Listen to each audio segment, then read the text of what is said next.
Hi guys, ito nga pala yung panahon na nasasaktan ako at nasasayahan. Yung tipong hindi mo alam yung anong nararamdaman mo, yung nasa loob ng puso mo. Masaya kasi nakapag-abroad ka, malungkot kasi maiiwan sila.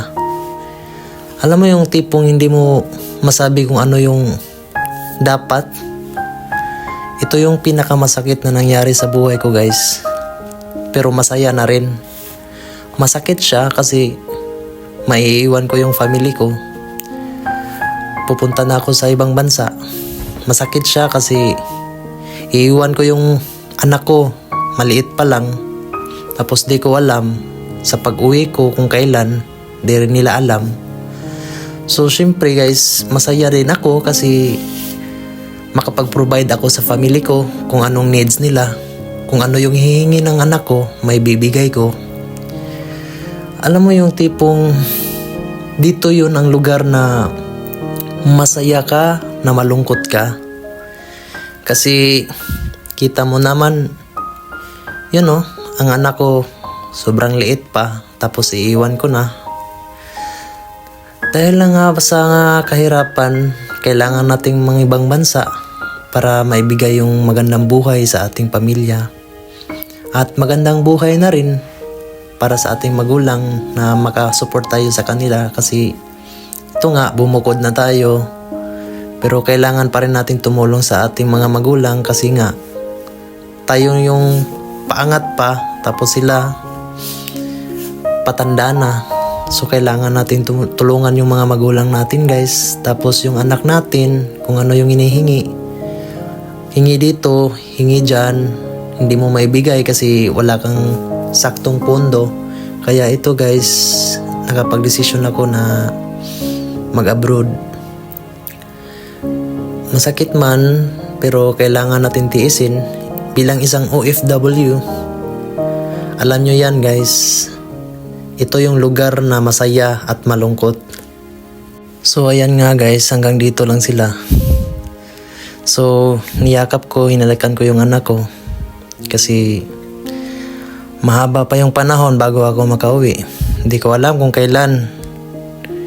Kasi yung plano ko, uuwi ako, dapat meron na akong sariling bahay, meron na akong sariling lupa, nabayaran ko na lahat yung mga utang ko. Kaya ito yung huling yakap ko sa anak ko. Hindi ko pa alam kung kailan ako makakauwi, kailan ko sila mayayakap ulit. Ayan guys, hinalikan ko na yung asawa ko. Tapos niyakap ko yung tatay ko. Hinalikan ko na rin yung pisngi ng tatay ko at niyakap ko na rin yung nanay ko.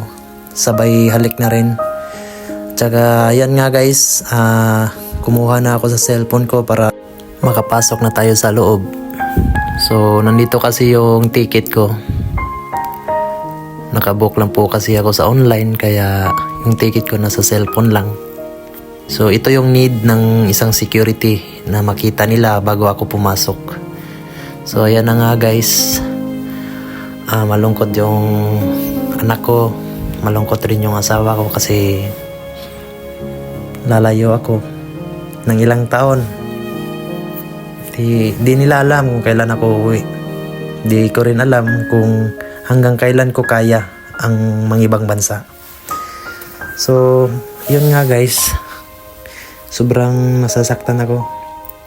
Pero wala tayong magawa. Dahil sa hirap ng buhay, kailangan natin mag-ibang bansa para makaprovide tayo sa ating mga mahal sa buhay. So ayan nga guys, nakapila na ako. Ayan, kumakaway-kaway na. Mamaalam muna. So sa airport nga pala guys, may iwan lahat.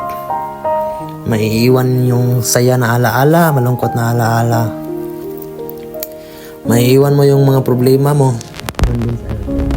Kasi bagong problema na naman pagdating mo sa ibang bansa. So, ayan nga guys, papasok na ako. Maraming salamat nga pala sa sumusuporta sa akin, lalo na sa mga taong sumusuporta sa akin at nagmamahal sa akin. Mga taong yung tipong Hindi ka iiwan kahit nasa kahirapan ka. Ayan, tumutulong pa rin sila. Salamat nga pala guys. So hanggang dito na lang. See you Japan.